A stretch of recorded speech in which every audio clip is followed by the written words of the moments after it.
దాని మీద మీరు ఇంకొక విపక్షానికి ఇచ్చి మాకు మైక్ ఇవ్వకపోవడము, మేము అడిగిన ప్రశ్నలకు ఒక్కదానికి క్లారిఫికేషన్ లేదు.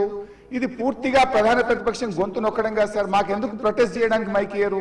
క్వశ్చన్ అవర్ లో ప్రొటెస్ట్ అనేటువంటిది ఆ పార్టీ యొక్క హక్కు సార్. సో అందువల్ల కైండ్లీ లీజన్ ఒక 2 నిమిషాలే ఇవ్వండి. Protest is our right, members right, rule book లో స్పష్టంగా ఉంది. మీరు మా దిక్కే చూడరు, మాకు మైక్ ఇవ్వడం అనేది కరెక్ట్ కాదు. ముఖ్యమంత్రి గారు మాట్లాడుతూ ఏం మాట్లాడింది సార్? ఇప్పుడు ఆయన మాటలు అసలు మూసి కంపు కంటే ముఖ్యమంత్రి గారి మాటల కంపు ఎక్కువ ఉన్నది సార్. అది వినడం చాలా కష్టం.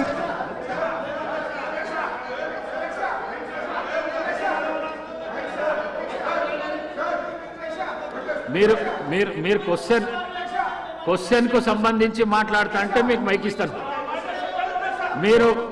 మీరు ముఖ్యమంత్రిని విమర్శిస్తా అంటే నేను మైక్ ఇవ్వను. ముఖ్యమంత్రిని విమర్శిస్తా అంటే మైక్ ఇవ్వను. ప్లీజ్ మీరు కూర్చోండి.